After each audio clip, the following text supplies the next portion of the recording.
Welcome to the All Ambient podcast, where we dig into the creative process, hear untold stories, and explore the brilliant minds behind some of the finest ambient music out there. I'm your host, Mike Graff. I'm excited to be in this together with you. Let's get going.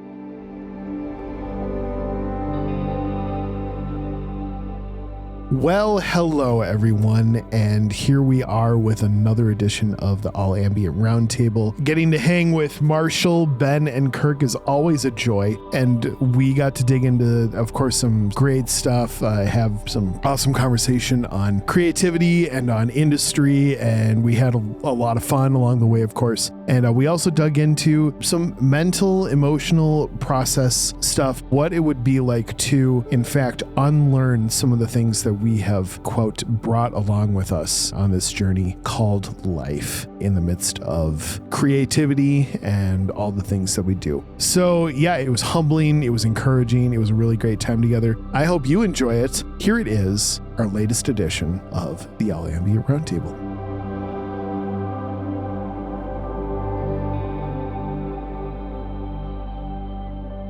Folks, it is once again that time. I am honored to be able to sit here around the All Ambient Roundtable with Marshall Usinger, Kirk Smith, Ben Tatlow. Guys, welcome to the Roundtable. Great to see you. How are y'all doing? What's going on? Good to see you too, man. Yeah, great to be here. Glad to be in the place. It's good to have a place to be, right?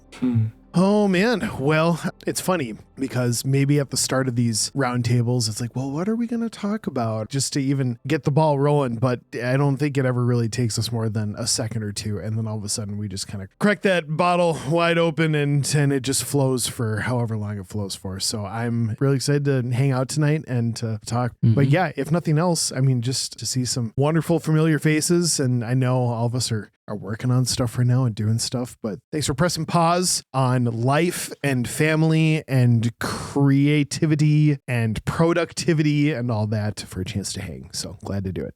Glad to do it. Anything in the world of music that's going on that's caught your guys' attention recently? I've got a thing or two, but I'm just curious if there's stuff that you guys have been paying attention to. What's up?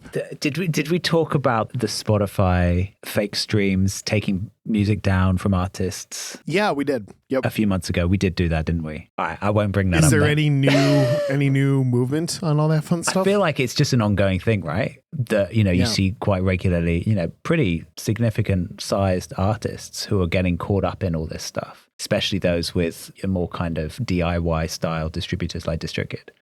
You guys probably saw the Twitter X thread with Ben Jordan from the Flashbulb and kind of everything that basically his entire catalog was taken down. Oh, no. He did because he's relatively prominent and influential in the music scene, was able to kind of get it back up. But so many stories of artists, they get caught up in one playlist and their entire catalog just essentially gets taken down by a distributor, and they can't get it up anywhere else without getting all the right metadata and everything. So that feels so arbitrary, like, are there levels of, not saying that, if you have more prominence that makes you more or less of an artist, but if someone is attracting attention from a bunch of different sources and all the backlinks show like, hey, there's a lot of people from a lot of different places coming to check this out, doesn't that make something like that a little bit more of a yellow flag of sorts where you want to actually like investigate it a little bit instead of just like, nope, red flag, pull the trigger, that's done? It feels very shoot from the hip,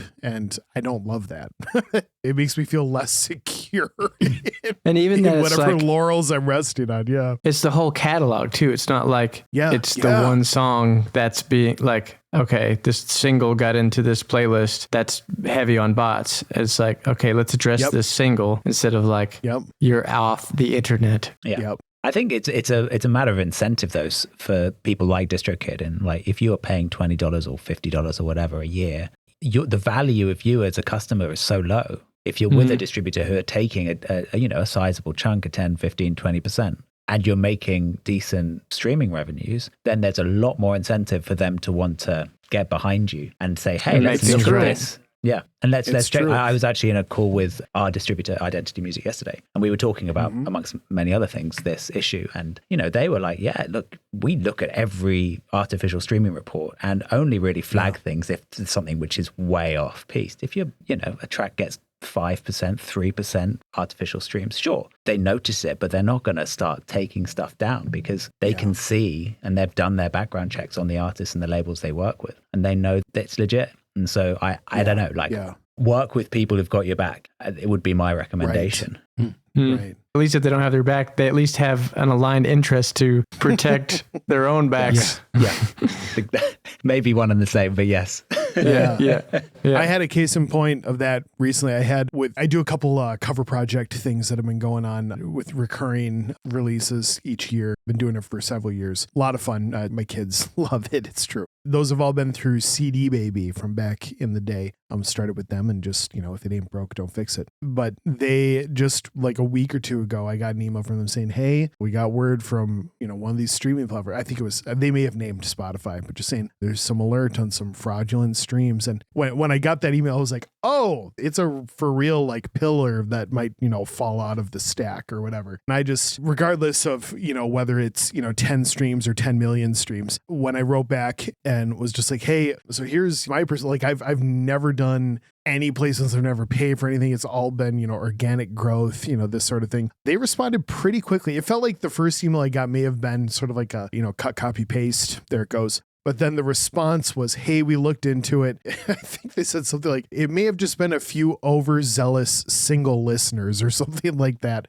kind of alerted it. And to which I can appreciate that they can even, see that sort of thing. But if nothing else, I think it affirms, Ben, what you said about like they're going to go to bat for you, but also like it does affirm that these things are happening. Like no one is immune to at least being in the, potentially auditable sort of situation. So yeah, it's a whole new world. Something interesting with that kind of like slight change of subject, but I think, Ben, we were talking about this a while back. I don't know if any of you guys have been approached about like some of these companies about royalty advances. Mm-hmm. I've been like hit up by a couple of these guys about royalty advances, and I was kind of just like curious for the heck of it on what they actually meant by that. And, with some of the streams that, that we're getting on some of the slow echo tracks that are, and that's of course like what they're interested in, right? Is some of these tracks that are getting, a lot of streams of slow echo, whatever. And there was one company that I was kind of like, okay, let's just play this out and see, or actually these guys, I didn't like their terms. This was another guy I kind of initially spoke with. I think he didn't evaluate my Be Still the Earth catalog, but I sent him my Marshall Usinger stuff. Like I have a, Marshall Usinger on Spotify that has all my, Artlist stuff and any kind of all that stuff on there. He emailed me back and was like, hey, we can't offer you anything on that because pinged back with unusual streaming activity. Like that's all they said, unusual streaming activity. And that's all and I replied back and asked him, if they could elaborate just on what that actually meant. And I just didn't get a reply back. And so, I left it at that, because I don't have any numbers on that stuff like I do with any stuff over on my main, on my main profile. But yeah, I just thought it was kind of, I definitely have months on some of that stuff, maybe where there's, maybe a month that is busier or has more activity if a track comes out or something on Spotify. But just thought it was kind of weird that was like the reply. They were like, hey, we can't give you anything. There's like fraudulent or weird stuff going on. But in addition to that, I think that's maybe a point of conversation too, is just the whole like royalty advances thing. I didn't go far with these other guys just because I did kind of look into the terms with this particular company. And it was like, once I got into it, they take your whole catalog down, they upload it with their distribution, their label, it's going up under their name. And I think it's different there's different terms, right? With different people who are doing it. But these guys particularly, it was like there was a 5-year term. And once they recoup whatever advance they give you, I think it was like a 70-30 that was still, 70-30 going to you. But still, that 5 years, it's under their name. So, right, like anything slow echo, like would be taken down and it's going to them and it's under their name. So I was like, kind of like, yeah, no, I'm good with that. So, but yeah, it's kind of, I've been hit up on, Instagram like more than once, which is just kind of interesting. I don't know if that's like pretty common now, but it seems like kind of some people are reaching out about that. That ties in a little bit with what we were talking about last time, where we were talking about, like label versus indie and kind of that whole world. Yeah. It almost feels like that's like a micro label-ish kind of contract where, like, hey, well, because really at that point, it's almost just like a banking transaction, right? Like it's an investment. We'll float you this money. Yeah. Yep. 100%. They're taking the bet that they're able to do what they can do with those royalties and then some. And that's it's like they're not even taking a bet. They're just looking at past metrics, past numbers. Sure. And they're like, right. They know that if I can, buy this catalog for $5,000, that it will recoup in 3 years. And then after that, I'll make another $1,500 just for doing it. And then everything else after that is return, Yeah. And so they just look at the metrics. And I had one of those guys do something like that. And they were like, yeah, we'll do this. And then we'll put you in our system and we'll start to promote it through our algorithms. And then I was like, okay. And then I was talking to him and I was like, I already have discovery mode and I kind of already put my stuff through discovery mode. So is that different than your algorithms? And then that was it. That was like, they never hit me back after that. He's on to us. Yeah. So it was interesting. And I think it's partly with that discovery mode thing. And I think probably a lot of artists maybe don't use it or don't have access to it yet. And so these companies are saying, they're seeing the numbers and they're like, okay, let me buy these guys out, give them the promise of algorithm enhancement. And then when they see the numbers going up, then they're like, oh, that's great. And so it's a win-win is what it feels like, Yeah, but if it makes financial sense, I mean, you teach their own, but like how much control, what's the number that you're willing to let go of that portion of your catalog or your whole catalog? Like, what is that number? And I don't know, like put a gun to my head and like that number's going to be pretty darn big for me to feel even remotely comfortable with. And I don't know if I'd ever say yes to the whole thing. And it not even as like a financial conversation, just as a, like, this is our thing, right? Like I've been working hard on this for years and years and years. All of us have. And this sounds really dumb. And it's kind of turning another corner. But over the past couple of years, there have been those reports of like the legacy acts that are selling their catalogs. You look at Bob Dylan, you look at Sting, Simon and Garfunkel, like who are making hundreds of millions of dollars, like just 8-9 figures, massive deals for their royalties and all that. And like on one hand, you're like, wow, okay, cool, good for you. Like, I'm pretty sure you haven't been worrying about money for a long time, but now you really, really, really aren't worrying about money. Good for you. But then the other part of me, and like maybe this is just that like romantic artist sort of thing, but there's just that part of me that not cringes at them, but just like, oh, like, okay, so they made a piece of art and it's worth $0.8 billion. Like, there it is. There's my life's work and there's the money and poof, that's it. That's the end of the equation. And it almost feels so finite. The story has a period at the end of the sentence instead of for it to continue to, I don't know. Again, maybe I'm romanticizing the other side of it or trying to justify not having a 9-figure catalog right now. But yeah, it just, that's the end of it. The sum of my work is worth this and poof, I'm going to die someday. Like, is that really the whole conversation or is there something more valuable to hanging on to it and doing what we do? Yeah, just to each their own. Yeah. I think when I was talking with Ben about it, what do you think about this? It was kind of, it was a little bit of that, like there's unique circumstances on, hey, what if you're trying to build out a studio, right? Like what if you're trying to find a space to rent out or build out and, maybe there is like a unique situation where it's like, if you have a catalog of 30, 40 tracks and these guys want to give you $100,000 or whatever. And maybe that does work out for you to build out a studio space or something like that. So I feel like maybe there are some scenarios where it's like, hey, if you have a big catalog and there's something like that where you think you can make that make sense for you and 5 years, if that's like in the big picture, maybe that works. And they're apparently doing that for a good amount of artists and everything. So that's cool too. And actually the first dude that I spoke with, the terms that they were working with were actually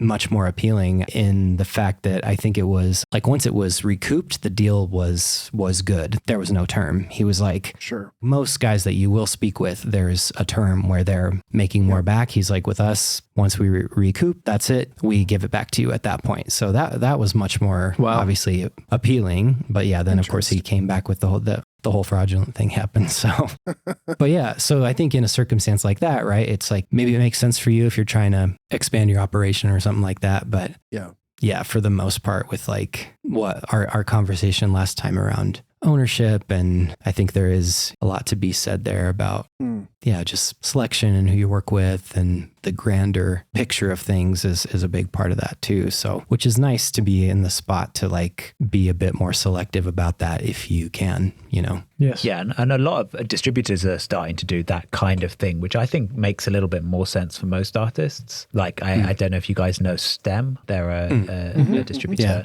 And if you're with them, you can basically do exactly that. But obviously your catalog stays within their ecosystem. And so it's kind of a bit of a safer bet for everyone. They have everything. You're already with them. So it's just a kind of essentially a bank loan. Yeah, it's like a mechanism for cash flow, essentially, so that you can have a little bit of stability in what you're trying to accomplish. Yeah. And I think those kind of contexts make sense. So if you need kind of the upfront cash. Sure. But use it. But I was always very suspicious. So a bunch of these guys have reached out to me, as probably with all of you. You don't say. Yeah. And like it's always suspicious when they're like, yeah, we'll take your catalog and you have to put it with us. And it's like, okay, that's not straightforward. And the game we're in right now is one of control and ownership and keeping kind of close the assets that are revenue generating, and anything that takes that away from you, I think is a risk in the current climate. It's pretty wild. This is super random. Did any of you hear about the Neil Young thing that's happening right now? He threw this big fit about not being on, don't crucify me if I've got this wrong, but I believe that he pulled his catalog from Spotify when Spotify decided to acquire the Joe Rogan Experience podcast. He was like, this was a while back, wasn't it? Yeah. Well, yeah. I mean, that was right. But now, so there's a new chapter in the story. Okay. So that was years ago. Okay. Pulled it. He's just morally opposed to that. And to each their own. We're not going to have that conversation right now. Oh, we should. No. Is this that podcast? Oh man. Wow. Let's go. Oh man. Maybe if we just say Joe Rogan enough, we'll get like 0.1% of his audience. I don't know. But anyway, he's now back on Spotify, and apparently his reasoning was something really like, it wasn't an actual answer. He basically said, well, Apple Music and all those guys aren't much better because they're all just publishing the same stuff anyway. And I was like, on the back end, and don't get me wrong, he's Neil Young. He's a legend, and I'm not trying to separate that out from the equation, but I have a feeling that the numbers hurt at that point. Like, you not being on Spotify, it was like, it wasn't sustainable for him to be gone from that any longer. So it's like, here's the answer that I'm going to kind of give that justifies me coming back on. But the even funnier kind of little sub note on it is, and I don't know if you guys remember this, but he, and I almost bought into it, but he had this little like high fidelity music player. Yep. Pano. Do you guys remember the Pano? I remember that. Kind of the ill-fated Pano. It was supposed to be delivering just the most incredibly high fidelity audio experience of like 192K or something. Yeah. Which the best part about it, not only did that flop, but in blind listening tests, the Pano lost to iPhone audio like 10 times out of 10. Just straight up was less pleasing than, which is just kind of makes me chuckle a little bit. I wonder if it's kind of like when HD TV came out and you'd watch the NFL or something and they'd be like interviewing the people and it's like everybody looks bad, man. It's like it's so high definition. It's just bad. You know I what need I mean? a little bit of haziness. We need a little bit of Instagram hue filter.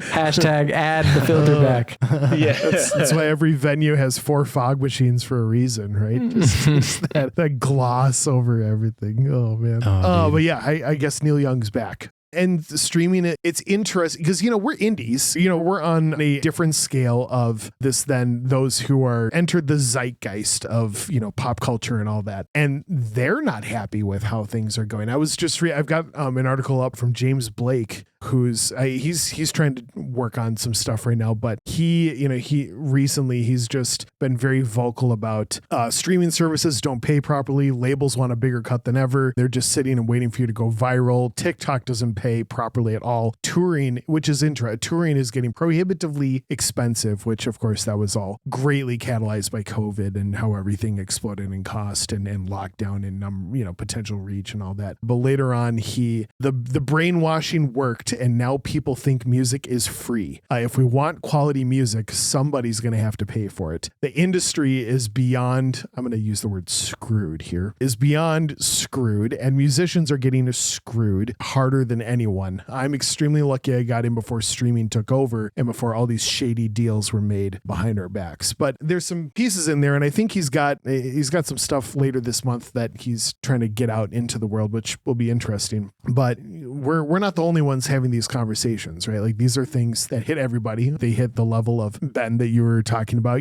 Every level of notoriety is on the table as far as trying to figure out how to deal with this whole thing. And in a world where, like, I'm just going to choose to see the silver lining. Like, we can make the stuff, we can make music, we can release it tomorrow. I could stay up till 3 a.m. tonight and press publish and send it out to the world minutes later, which is just crazy. And the ability to do that is awesome. But at the same token, it gets increasingly complex how the whole tail end of all that works and how the economic impact of all that. Is it sustainable? Is it not? Yeah, I feel like certainly we're all interested in this because this is what we do. But I think this is probably the kind of subject that we're just going to kind of keep looping back to, every quarter or a couple times a year or whatnot, because stuff changes. It is not, it's not a static thing. It's not like we have found a groove that looks like we're going to ride it for the next 5 or even 2 years. Like, it is continually shifting. So I think it's good for us to be in the know, but also I was having a conversation with someone today about the level of knowing and of just digging deeper into things, but some of those are things that you just have absolutely no control over. And he's like, I know that the more I dig into something, it's not going to change the decision that I already know that I'm going to make on this particular thing. I was like, man, that's really wise. Like, the level that I might put into trying to figure out the next thing around the corner or how to respond to what's going on in the industry landscape right now. I don't know if it's going to change the music I'm making, and I don't know if it's going to change how that all goes down. So I need to maybe shut up and just keep making music and influence what I have the ability to influence, and then poke my head up every once in a while and figure out where are we at? What time of day is it? Do I see my shadow? 6 more weeks of winter. Well, should we play a couple games? I'm down. Let's do it. All right. Marshall, are you leading us in a round of yesteryear? Yes. Year. Yes. Nice. Yes to the year. Nice. Like that dad joke. I did. Yes as in you're about to go do some Googling right now, or yes as in... No, I did. I did my homework. Nice. I did my homework. Well, I think I remembered how we were blessed with the year is 1997, baby. 97. Ooh, was that a hint? Was that a hint right there? 97. Oh, is Limp Bizkit going to be on this list? No, I wish, but no. All right. I don't know how to quite open this other than we're talking about some heavy R&B dominating the charts. Okay. And just to be clear, like 97, this is like the height and heyday of MTV Total Request Live. I mean, this is like to have like videos in massive rotation. The zeitgeist of pop music at that time was so very thick that like the people who were the stars on the music scene, I felt like they were the biggest people on the planet. It wasn't just like, hey, you're big in music, but like you were as popular as any figure, any sports figure, any political figure, whatever. So yeah, this is a unique time, and this is pre-internet, right? So like height of CD sales. It was there, but it wasn't like boom. So we were all still paying attention to our radios, and we were all still Total Request Live, baby. Yeah. Yeah. Also, one more great fun fact is, according to the charts, at least on this particular week that we're in, is there were a good, I'm going to say, at least from my memory here, there were a good 4 tracks from the Space Jam soundtrack on the charts this week. Yes. From Yeah. So, dude, we're in it with Space Jam right now. So 97, my first choice is Space Jam theme song by Quad City DJs is choice one. It's a good one. Cause a banger. Yep. Choice number 2 is the number 2 slot on the charts, which is Wannabe by the Spice Girls. Oh, man. This is okay. And I'm just going to draw attention to this. Yep. This is the first time that an artist has gotten a repeat mention in yesteryear, has made its second appearance. So the Spice Girls win the honor of being the first multiply nominated artist for yesteryear. That's wild. Nice. Well done. And the overthinker that I am, I tried to put a couple like classics in here because, again, I'm going to say my heart was not connecting with many of these tracks. So yeah, anyway, I put a Clapton track in here, Change the World. It was like probably the only one of the only non R&B tracks.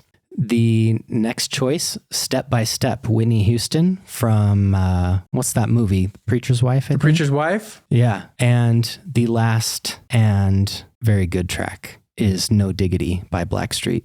Oh, stop it. Yeah. Oh, absolutely. Those are the choices. I'm going to go first. Yeah, you're going to go first. Okay. I'm going first. And my answer is firmly No Diggity, Blackstreet, because it's one of my wife's favorite songs. It was a huge song at our wedding. I mean, it's a banger. I don't really know what else to say about it other than there's something special about that music video. Do you guys remember the music video with the little puppet guy? No. There's a little puppet, or maybe the better word is like marionette figure, I think. Sure. Kind of like dances around in the music video that I kind of have like a special memory of. But dude, that little beat at the beginning, love it. Infectious. Out of the choices, I mean, the choices were, Space Jam, I hate to vanish the Space Jam theme song because it's like I get pumped with Space Jam, but I have to go No Diggity. So that's my choice. I love it. Yeah. I love it. So good. I just have to come right back and just say absolutely 100%. No doubt. No Diggity. No doubt. Bagging it up. I love the way they work it. Yeah. And that song, that loop is actually, I mean, it's a very short loop. Yep. And it's got beat drops where they break the beat down, and they got things where they add little bits and little, record spinning thing. But that's it. That's the whole song. And it never gets boring. Never. The way they arrange it with the melodies and the hook and every little extra sound with vocals and things like that.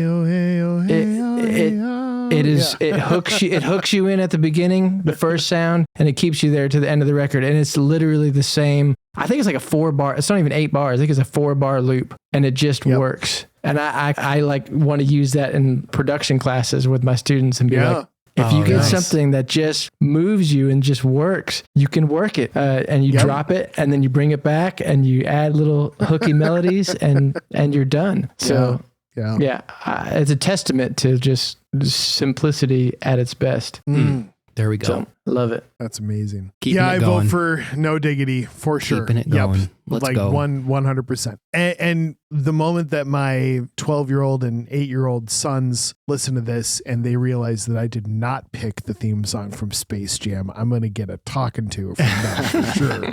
Because we are a basketball family through and through. I'm not much of a sports dude, but my kids are massive sports people. My wife was an athlete for decades. But yeah, they adore Space Jam, and anything that even is remotely related to basketball, they'd be mortified if I didn't pick it. But since they're not here, No Diggity for sure. And my wife, her guilty pleasure, and it's not even guilty, like she loves 90s, like maybe a little less on the R&B, more in like the hip hop lane, like 90s, early 2000s, kind of think of that whole, like she is into it, and it is fascinating to watch. Like as someone who, like, she doesn't do music, but she is so, like, of all the lanes that she could pick, she's got like this very specific window of hip hop and art, like, that she's into, and it's fascinating. I love it. And No Diggity fits squarely into that grouping for sure. And then to everything that Kirk said. When you said that out loud about the 4-bar continues for the whole thing, like there are so few people who aren't in the music world who would ever realize that. And when you stop and look at it, like it's pretty clear, pretty fast.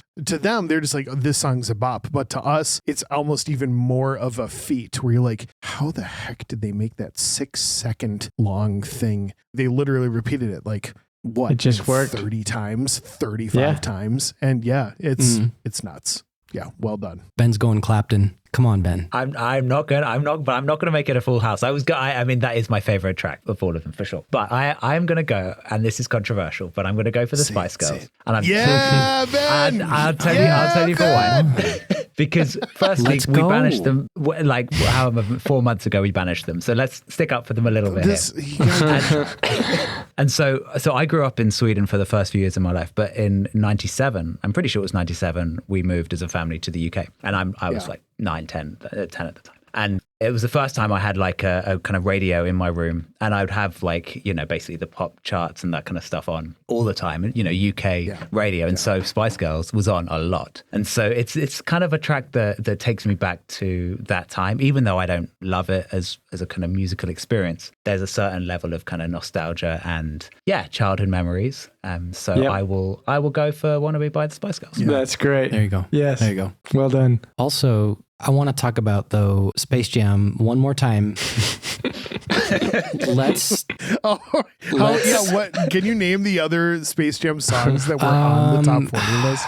Wait. It's got to be R. Kelly for sure. Oh yeah, R. Kelly's on there, but he was on there not as part of the Space Jam soundtrack though, right? But his track was on there. I'd have to go back and find the other ones, but there was a good 3 or 4 on there, plus his track. Oof. But yeah, like, have I ever wanted to watch the opening credits of a movie before? Like, no. They aired that whole sequence of the whole opening credits, the whole 3-minute track, whatever it was, and I just like, you just sat there and you're so stoked to just watch the opening part of the movie, like just because of that track. Man, it was good stuff, dude. Brilliant. And Wannabe's a good track. I'm not going to knock that track. Like, it's a catchy track. It stood the test of time. Yeah. We're still talking about it now.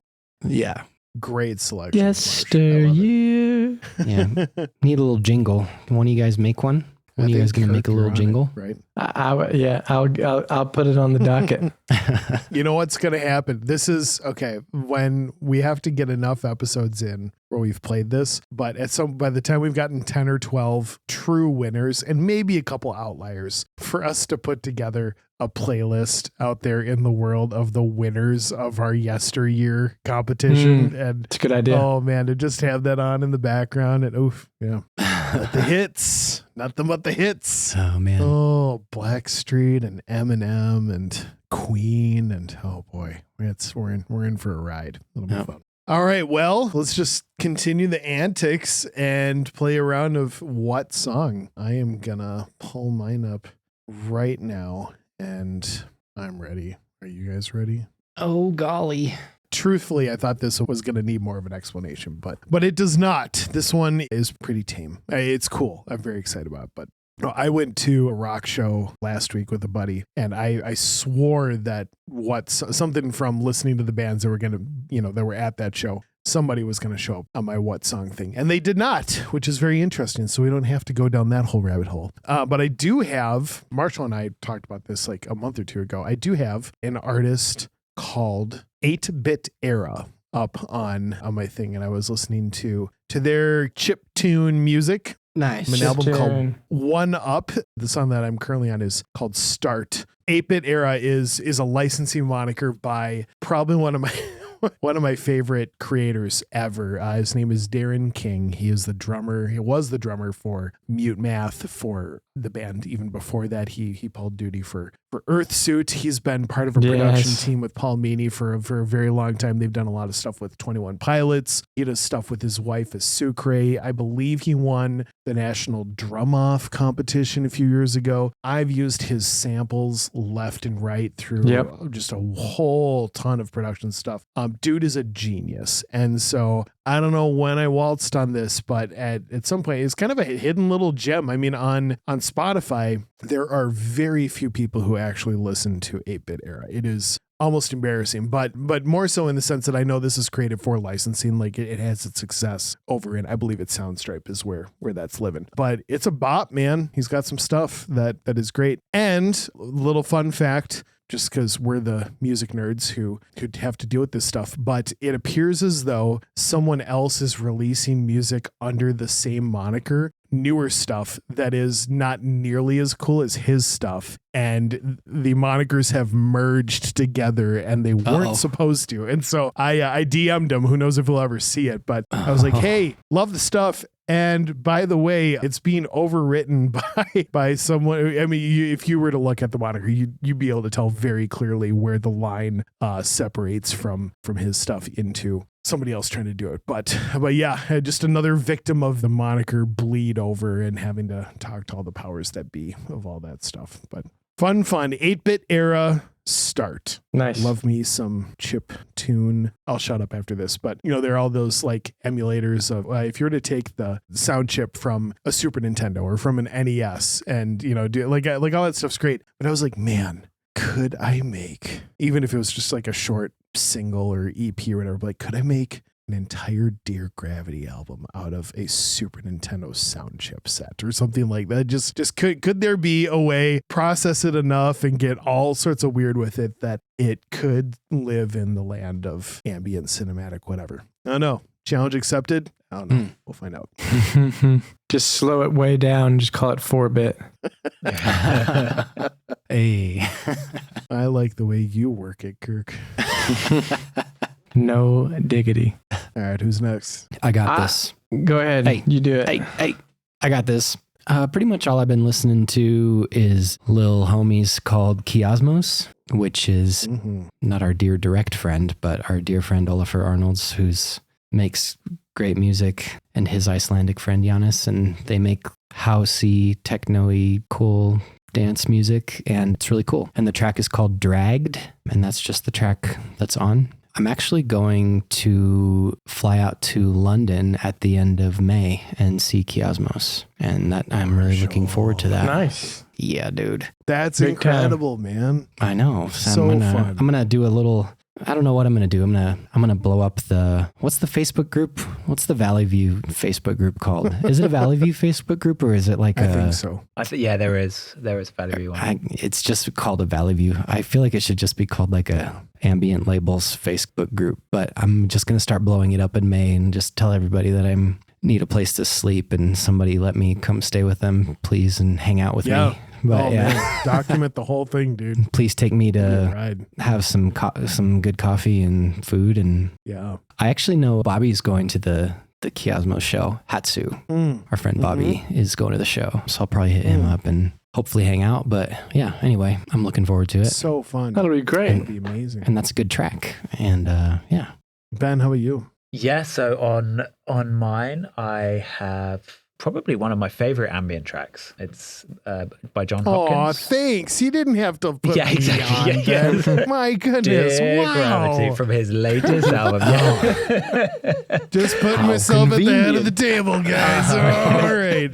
Yeah, it's actually from Ben's EP, Mike, but thanks. You should see my Spotify Wrapped. Antarctic Wetlands, Narrow Skies, Salt of the Sand. Listen to a whole lot of myself. Yeah. No, it's a track called Candles by Jon Hopkins. I'm sure you've all heard it. Yeah. Nice. It's such a beautiful track. It's it's from I think almost 15 years ago. But I first came across it from the movie. So I listened to Jon Hopkins at the time and I kind of knew who he was. But then I watched this movie called Monsters. Don't know if you guys have seen it, but it is a really cool film. It's like super indie. It's like an indie sci-fi. So it's like low budget. The guy who directed it, I think his name's Gareth Edwards. He's done a whole bunch of like bigger films since. I think this was his first one. And from what I understand, he did like basically all the special effects himself. So it's like, low budget, but like really, really well done. And what blew me away about watching the film was that it's like the soundtrack was incredible. I was like, hey, I got to look this up. And it was Jon Hopkins, who I was already kind of listening to as well. So this song has always kind of stuck with me. It's been a kind of favorite over the years. And yeah, I love Jon Hopkins' stuff, but this is a really beautiful track. So, and yeah, that's awesome. Seemingly that was the last one I listened to yesterday. Amazing. Amazing. Nice. I'll have to check out that movie. I haven't heard of it. Yeah, you should definitely check it out. It is genuinely become one of my favorite movies. And if you look online, it's like IMDb, it's like not super high or anything like that, but it's great. It's like really cool film. So yes, check it out. I love it. Cool. Dig it. Kirk, the last is not the least by any means. Yeah, I haven't even listened to most of this record, but it's Djesse Volume 4, Jacob Collier. Yep. And I've mostly been watching interviews that he's doing on the internet with different people. And I'm just getting excited about listening to the record, but I went straight to Bridge Over Troubled Waters. I think I talked about this on another show, but it's the one he did with Yaba, but now this one is basically Yaba's at the very beginning, but then it's John Legend and Tori Kelly and 1 million Jacob Colliers. And it's beautiful vocal arrangement, just unbelievably intricate harmonies that are weaving in and probably changing multiple intonations and key centers and half key centers and just craziness. But it's beautiful. Well, and I was watching today, he was doing an interview with, is it Paul Davis, the guitar guy online? He's got the big beard and he's a YouTube guitar teacher or whatever. He was sitting down with Jacob and he was going through his 5-string acoustic guitar. So he basically had Taylor make a 5-string guitar from scratch. And so it's tuned D-A-E-A-D. So it's D-A and then E's in the middle and then A-D on the other side. So it's like an open... and then fourths. Yeah. It's like an open tuning that mirrors itself. And just it was crazy video. And just, he's a piano player and he was too impatient to learn guitar when he was a kid. And so he kind of stopped playing guitar. And then he started imagining what it would be like. And then he basically came up with the idea of this 5-string guitar that allows him to explore these chords like a piano player. Yeah. So it was a really fascinating interview. But yeah, I'm gonna have to look into that. Yeah, it's really cool. I haven't, like, truth be told, I haven't listened to a bunch of Jacob Collier, but whenever I see any clips of just his musical approach, just the way that he thinks about the world of music, it feels like he is Neo from the Matrix, where he just sees the ones and zeros falling in like the black and green columns, and he just gets it to this degree where he knows what rules apply, he knows what rules don't, he knows how to bend everything in a way that just feels like hardwired into his system. And I respect the heck out of that for sure. For sure. Yep. Crazy. He allowed music to capture him, and he has basically been chasing it ever since. Yeah. And kind of, getting it into his very essence. And it's really fun. It's fun to watch him do his thing. I almost got to see him live in Memphis right before COVID, and it got canceled, and then he never came back through. So that was very sad, but maybe I'll try to catch him in Nashville. Let him know. Be like, hey, I'll do an opening set for you even. Yeah, sure. Through. I don't have, my music doesn't have as many key changes as his, but I could try to. Oh, we can change. Try to do it. It takes me a whole album to go through as many key changes as he does in a chorus. 0.4 seconds. Yeah. Oh man. Ben, just seeing your smile to what Kirk just said there. If you had Jacob Collier hair, you could almost pass as a sibling of Jacob. Has anybody ever mentioned that to you? Like you have that. I could see that for sure. I haven't heard that, but yeah, I could see that similar bone structure. Thank you. Yeah. There we go. I'll take it. Take it. Yeah. Well, next, let's see the hair. Maybe I should send you something for Halloween. Get you a nice wig. Yeah, it's Jacob Collier. And just wear like a scarf and like a giant onesie pajamas. You'd be done. That'd be it. There we go. Oh, it's true. Okay, before we move on, I have to read this to you. So it's backpedaling just a little bit, but I was talking with Tony Anderson recently. If you guys listen to Tony, he's, pretty prominent in the cinematic space and does a great job. He's a piano rock star and does a bunch of other stuff really great. But I was looking at his profile and, it's just one of those, like, you poke around and you read people's bios and you this and that. And does anybody know where I'm going with this? Okay, if you don't, it's going to be such a splendid surprise. But if you go to Tony's bio on Spotify, it is, instead of what you would perhaps expect, like all the accolades and all this stuff, I'm going to read this out loud. It's kind of a thick paragraph, but this is what Tony Anderson has listed on his Spotify bio. It is just one of my favorite things ever. So here it is. And it's such a great lesson in like, how seriously do you take yourself? So here it is. I am the one responsible for repairing the Notre Dame Cathedral. As some of you know, the building was a victim of a tragic fire in 2019. It's been difficult for me to fix, and I apologize for the delayed timeline. The supply chain shortages have been a small part of it, but the lesser known truth is that I accidentally lit it on fire again in 2022 as I was searing some beef over open coals in the left bell tower. My little fire did more damage than the original as expressed by local firemen. Oh, I can't do it. But I owned it and have been slowly making repairs as I've been able. I'm thinking mid-2024 for the completion date. But it's hard to say because the new contractor revoked my entry pass and I can't seem to get their attention. I think they went with Joanna Gaines, which is a big mistake. She will turn it into a Target. All you need to know is this. Without me, the Notre Dame will never be finished, with like 3 exclamation points. Yes, I caused damage and I accept responsibility. I accept responsibility for my beef fire, but I swore I'd never do it again. The French are slow to forgive and quick to anger. As for me, I am a simple craftsman. Wood, stone, iron, and beef are my tools. If I want... I'm dying. It's so funny. If I want... Oh my God, dude. It's so funny. Okay. We lost him. Oh my gosh. It. I think I just unplugged my ears. Yep, totally did. Okay, almost done. I'm looking at it. I could take over. Yeah. Wood, stone, iron, and beef are my tools. If I want to sear beef in a bell tower, I am free to do so. How can you help? I am glad you asked. If you are reading this, please call the Notre Dame and ask them to reinstate me as the rightful builder. Thank you. Oh my gosh. That's fantastic. Wow. I'm dying.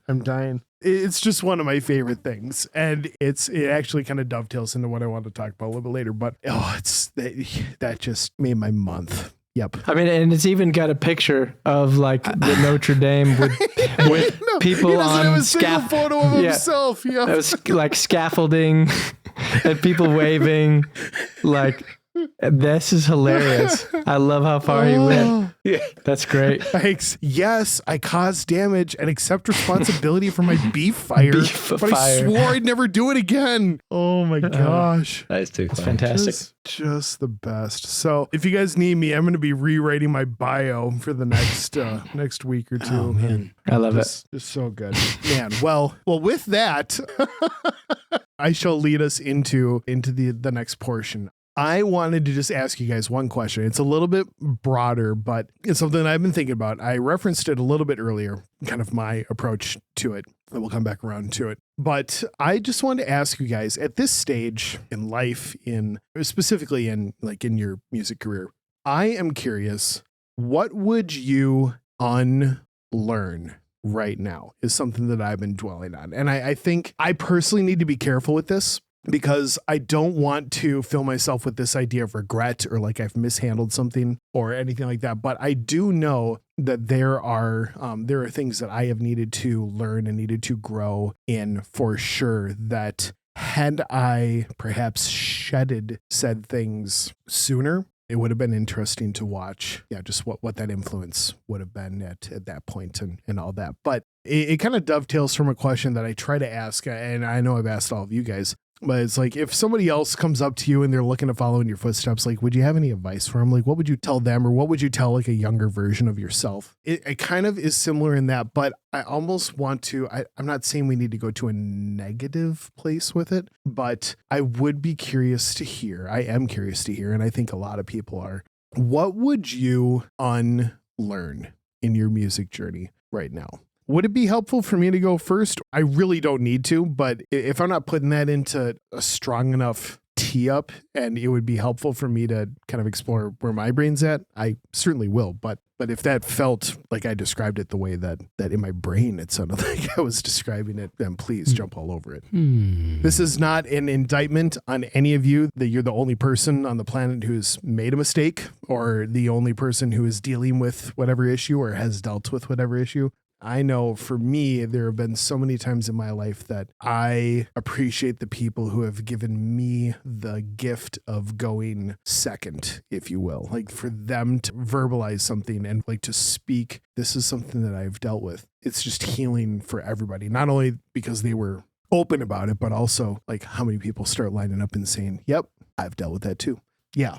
So yeah, I think I can. It's a very interesting question. I think I can answer it, or at least an approach to something. It's almost something that I have to relearn / re-forget in multiple seasons of my life. And I think the thing that I have to keep forgetting is that it's too late, or you've run out of time, or you should have started sooner.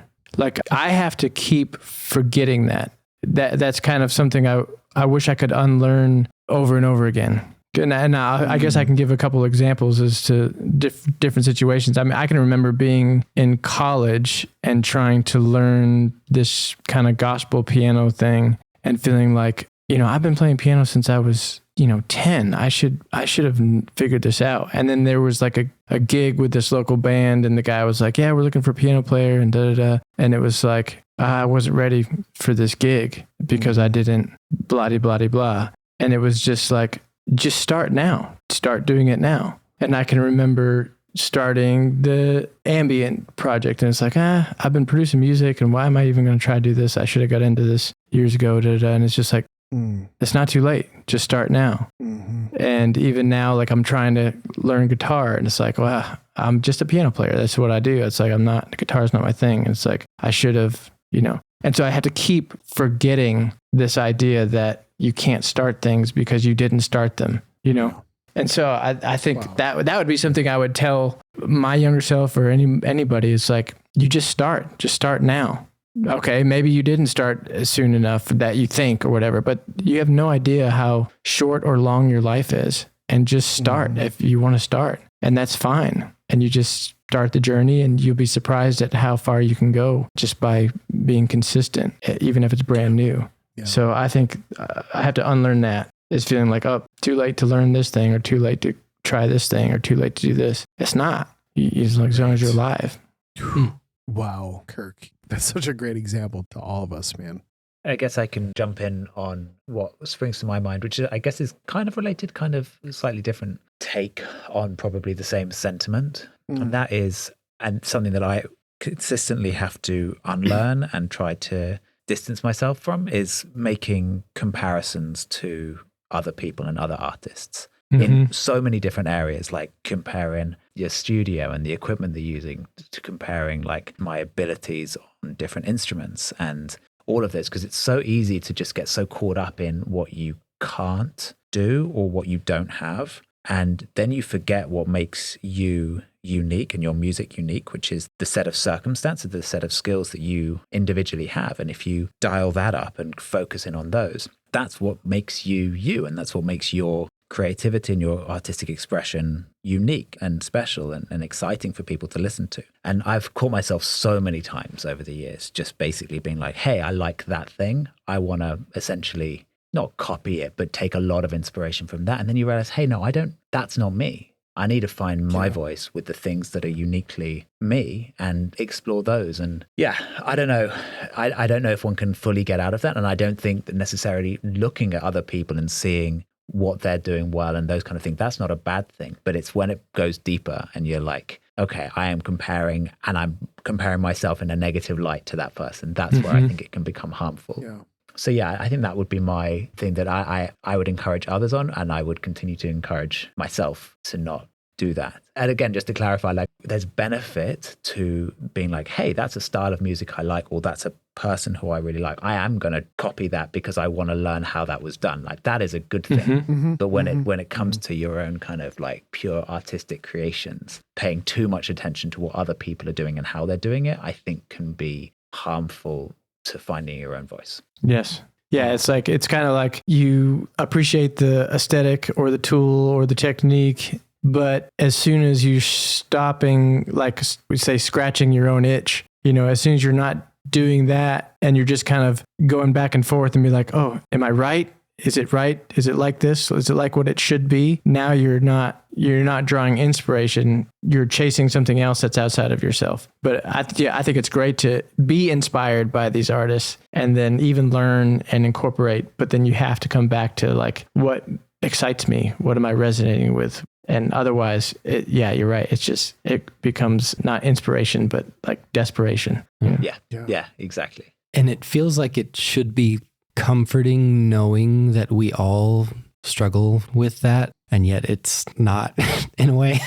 It's like, I know that each of us struggle with that literal exact same thing, but it's like, it's still I know we all, struggle with that same thing. And yet it's still it can be such a cloudy thing at times, which I mean, it is a comforting thing to know that all of us are in that boat in a way, but it also is kind of we're just all like suffering in the same way. It is just kind of like, I wish I could easily put that thought aside, knowing that all of us kind of have that same thing, but it can be such a challenge, especially I feel like maybe when like, I don't want to call it like writer's block, right? But maybe when something's not coming the way that you want it to, I feel like that's when it can be really like challenging if something's not coming together the way you want. And you're maybe having that feeling like, oh my gosh, like why, this artist that I really admire, like I really want it to like come out of the speakers like that, like to have that feeling, and it's just not coming together that way. Like that's when I feel like it really hits that way, right? But that's like part of it, right? It's tough. Yeah. And the reality is that I'm sure they're going through the same thing. Yep. And did probably halfway through that track that you're listening to going, I want it to sound like that, And I think so. There's a part of the process of experiencing your own cooking and being like, it just doesn't taste like that thing I'm trying to get it to taste like. Yeah. But to me, you have to go through that process to come out on the other side with things that you believe in. And we know that is there, but it still is not pleasant to have to walk through it on your way there. Wow. Yeah. Yeah, the grass is always greener, right? Yeah, they are dealing with it as well. I just had 2 different instances of that. I had somebody start up a text thread, me and a couple other keyboardists from our church who were both phenomenal pianists, keyboardists, one in very like in the jazz lane and one very much in like the gospel lane. And they just started up a text thread with the 3 of us. One of them was like, hey, just wanted to get a thread going between the 3 of us. Man, appreciate you guys. And I'm sitting there and I'm looking at the names on this list. These 2 guys, and knowing their chops beyond all reason. And I forget what I wrote back, but something to the effect of like guy number 1 and guy number 2, like, running circles around the 88 keys. And then Mike sitting over in the corner, like, beep, boop, boop, beep, boop, and, turning a knob or whatever. And, kind of like one of these things just doesn't belong here sort of thing. And they both, like, I wasn't asking for it or anything, but they both shot back just like, Mike, if only I was able to do what you are able to do with the way that you create, that you design an atmosphere, and just the tone that you set in that, and all of us. I mean, that could be a credit to any of us. It's not just me, to anyone, but for them to immediately be like, you have something that I want and that I don't have, and I'm not satisfied with that. I think we catch ourselves off guard where we're like, well, but if I was able to play like that, I'd probably be satisfied, right? Like if I was able to do that thing, then I just wouldn't worry about anything anymore. And yeah, that's just not true. It just goes the opposite direction. And one of my favorite guitarists of all time, who's literally one of the most talented musicians I've ever seen, we're doing some stuff together, and I had swapped from one instrument to another, something like that. I swapped from like keys to bass, or I forget exactly the circumstances, but I kind of heard him say, he's like, it's just not fair. Like he said something like that. And I'm like, what do you mean? He's like, like, how can you just pick up another instrument and just like play it as well as you? And again, like this isn't a puff me up sort of thing, but I'm looking at him like, dude, if I had like 3% of the chops that you had on guitar, like I would be an extremely satisfied human being in that respect. And yet like for him, and he wasn't judging her, but he's eyeballing this like, that would be so cool to be able to just like, oh, sure, need to swap instruments in the middle of a set or whatever. Like, let me go do a thing. And I'm looking at him like, and I'm not joking. Like, I don't know if I know somebody else who can play guitar as well as him and just the way that he speaks with the instrument. But they're extremely talented people who, just as Kirk said, just as all of us were alluding to, they're saying the exact same thing to themselves. And they're going through, no matter how talented they are at their thing, it's what am I not doing? What's not there that I am judging myself on, that I believe that other people are judging me on? Instead of being satisfied with what I have, I'm allowing myself to be dissatisfied with what I don't have. And that's a tricky, because you want to be motivated to learn and to grow, but you also don't want to depress yourself to a place of I can't do anything and this is so subpar and what am I even doing here? And that's a double-edged sword for sure. I feel like something that comes to mind for me, if we look at the scope of our career as artists and maybe when we get started, and we've been doing this for a long time, like 5 years, almost 10 years, probably some of us. And I feel like for me, it can still be a struggle. It's not nearly as much anymore as it was maybe when I was like a few years into doing this. But if I could tell myself something, or at that time unlearn something or pass along something, it would be to tell myself that this one moment or maybe like obstacle is like not the end all or like defining moment of like your career, like moving forward, right? Like that this is not going to be something that stops you or prevents you from finding like the next thing. Yeah. I had like not a decent amount, but I had a couple things, like 2 or 3 things early on that I just ran into that were like pretty big problems, only because I either just didn't know better working with certain people or just circumstances. And some things, like a couple things happened with some things with my catalog and like licensing sites and things like this. And I had these things like super stressful.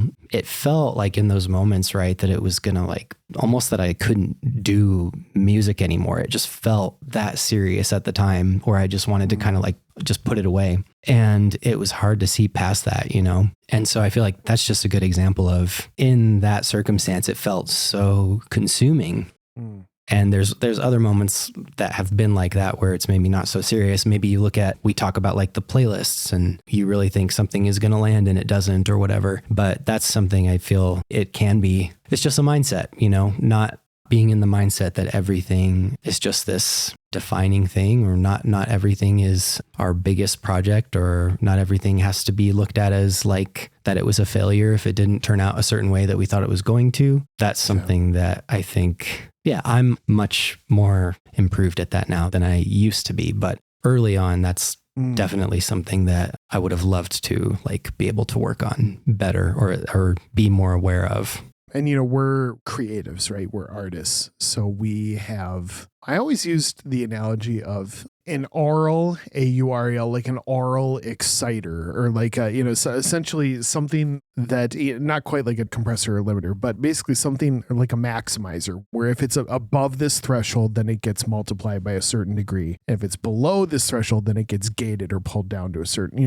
like to an exponential degree. And when I saw that in audio, I was like, I kind of feel like my emotions are like that too, where just as an artist, like what someone else would experience at like 3 out of 10 or whatever, like, okay, that was cool. I'm like, oh, that was amazing. And then conversely, like someone's like, okay, well, not a big deal. And I'm like, I think that's the end of the world as we know it. And it just not in a wild emotive swing that, is unable to recover from, but just I think we experience it as artists in a heavier way. So Marshall, like, to your credit for growing through that, because it's not as though experiencing it disappears. It's almost like, and I don't want to project this on you, but for me, it seems it's less about that changing and more about like, how am I handling it once it happens? How am I reminding myself of the truths and being like, nah, like this too shall pass. And much credit needs to go to my extremely better half, Kate, for that, because she can talk me off of a ledge like you wouldn't believe. She is just as smooth and level-headed of a person that you could ever meet. And yeah, there's a big level of grace in that from her. But yeah, so there's such a beauty to experiencing those things to the degree that we do in the detail that we do. But yeah, then it translates to all the other stuff too. The thing that I've been processing through, it's kind of twofold. The first one, and again, I was mentioned a little something about it earlier, but just the idea of like within the world of what we do and within the world of anything. And at time of recording, we're coming up in the U.S. on another political season, all that stuff. And we're not turning this into a political podcast. We're not. The thing that we were talking about at the time was the idea of like, how much effort do you put into something? How much effort do you put into learning or growing or educating yourself? And the takeaway that I got from talking to this person was that the elements in which one does not like clearly does not have control over hardly whatsoever are the elements that I will choose to not spend nearly as much time in. I will choose to spend time in the things that I have direct influence over it. The relationships, the project, like the things that I am able to touch and have been granted to me the opportunity to do so. And it was funny, just even in the election thing, it was just very, it was so clear. He's like, I already know a lot about both parties or whatever. Again, I'm not turning this into a political thing, but he was just like, I already know a lot. There isn't someone that somebody's going to say that's going to change the way that I'm going to respond with the one thing that I am able to do, which is, cast my vote in November. And I was like, man, it felt like a really healthy approach for me. I was like, to just acknowledge, like, there's no deeper level of digging into it that would bring any benefit greater than him being able to still invest and do the thing that he is able to do. And I agree with him on that, but I started processing through everything. It was like, man, with this whole, the way that all of the, the streaming world and the AI and all these things, there's some really big what ifs right now. And I know that there's a part of me that wants to keep digging in deep and to try to figure all that out. But I would want to unlearn the fact that I need to be so up to speed on this and that and the other thing and everything that's going on. And I need to put that effort back into the thing that I very much am able to control. And that is just to put my heart and my work into these songs, into this music that's going out to the world. And I think that's a great reminder for me. But the second one, which is a deeper, a little bit more of a, might hurt to say it out loud, but that's why we're here. I think that the majority of the time that I created for years, and still, if I'm being honest, maybe even now, off and on, I will get in my head like, I wonder what so-and-so person would think about this. Like if they heard this, like, would they like it? Would this be something that they were enjoying? And, whether it's someone who I respect in music or like a colleague or a friend or just whoever, I start to put that on myself. Like I need to essentially satisfy this person with this song, which is wrong on a lot of levels. And I think maybe one of the biggest ones is me just assuming that I know what that person likes and what that person would say and what their journey and what they're going through and all that. But even more so, like, I want to unlearn, not just tell my old self, but still even encourage my current self to unlearn how trying to essentially like create an avatar that I am composing and producing for, like how much energy and brain calories I am spending on that could go right back into me making myself really happy with the music without looking at like, am I making calls for distinguished producer that I'm like, man, what if they just happen to listen to it this one day? Like, I wonder how many decisions am I making for that avatar? Again, I'm just saying avatar because it's not even the real person, because I don't know the real person well enough to know what they would actually be into or anything like that. But how many times have I made the decision for that avatar with whatever creative call I made that would have been different had I just listened to myself and had I wanted to find like my own inner level of satisfaction with it, and just not in a selfish way and like it has to make me happy first, but more so like just to put myself at peace. I think that the ultimate goal is not to make someone else be like, wow, look at how capable, whatever you want to say as a compliment about the music. Like, is that the goal, or is it me finding a level of satisfaction with what I put into it? And like, yeah, I'm proud of this one. And if for nothing else than my own mental, emotional, spiritual bandwidth, I think that is a big one that I want to unlearn. And yeah, I catch I don't think I'm quite done on it. I feel like I've grown a lot in it, but I catch myself now a lot. Like, instead of it just being just the thing that I'm doing no matter what, I catch myself thinking about that really quickly. And yeah, I mean, you even mentioned Jacob Collier earlier. Like, I love how you put it, Kirk, where like, it's kind of like that music found him and he's just been, trying to explore like a little kid and just go after it. And he's done a lot of things where like, it may not be my most favorite creative expression or that I'm queuing up like hours of his stuff in my playlist, but he is owning every bit of this journey for himself. Like, he is just running after that hard. And for that, I respect it a lot. Mm-hmm. And I think there's something that I personally need to learn in that and would like to emulate, not to try to be like him, but to, for him to have given permission to run after your unique lane, and to, there will be people who resonate with it, but if that's the first focus, you're gonna crash into the wall, a whole lot faster than if you find a level of satisfaction yourself with it. And then, okay, here we go, world. So that's some unlearning that I am in need of continuing to do. Yes. It's really good. Yeah. And I think it comes back to a lot like what Ben was talking about, comparison and inspiration versus chasing after something that's outside of yourself. Yep. And then I think when we were talking with Marshall, I was talking about like hearing somebody else and wanting to sound like that, and then getting frustrated when we're slogging through whatever work we're on. And then even if some of us come from backgrounds where maybe we were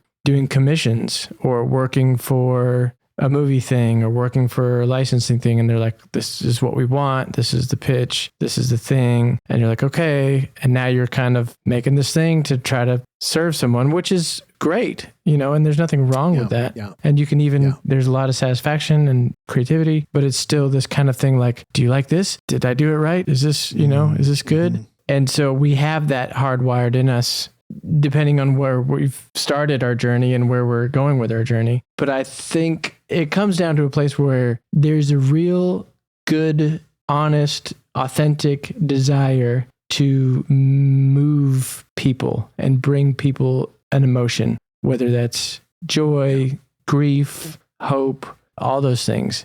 And I think that could be the outside desire of that's what we want. It's not not necessarily I want to sound like this or I want to make it to this place in my career or do this thing, but it's like I would be so honored to feel like I actually put this emotional experience into someone else's life. Mm. But I think it only happens when we can be in a place where we're honest enough and aware of our own emotions in the creative process to where we're like, am I being moved? Is this resonating? And I think there's probably some people who I've heard of, like some dead mouse, and he's like, when he's writing, he feels like he's completely disconnected. So there's also this other part of, he's just like, I'm just like a stone face on front of the mouse screen, putting these dots around, and I just keep going until I feel like it's done. And so I think there's also this kind of freedom in experimentation to where you're like, I think I like this, but I think some people are wired more technically, and some people are wired more emotionally. So it depends on the person. But I think it does. It has to come back to the point where, do I like this? Do I believe in this? And if, like you said, if we can come from that place, then there's so much more peace. And I think there's a lot more sustainability. And I think there's a lot more wasted, or a lot less wasted brain cells when we're just trying to come, like, do I like this? Do I believe in this?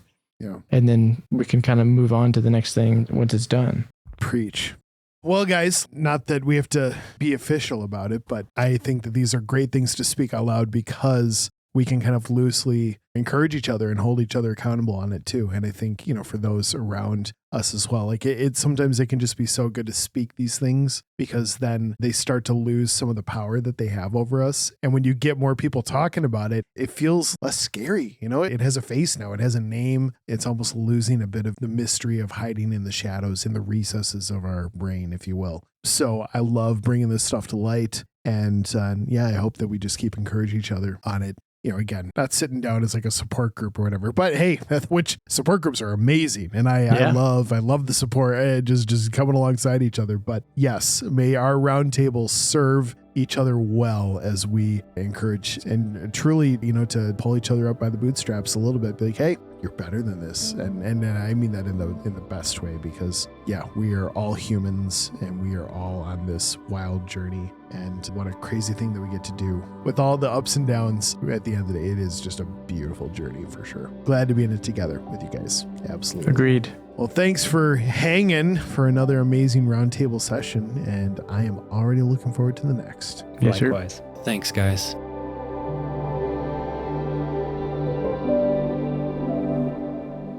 Thank you again for listening to the All Ambient podcast. Make sure that you subscribe to the podcast so you can catch every conversation we have with all these incredible people who share the same passion. I'm looking forward to the next time. I hope that you are too. Can't wait to see you then. And until then, have an incredible day. Here's hoping that this music and the heart behind it makes your day and life that much better. See you next time.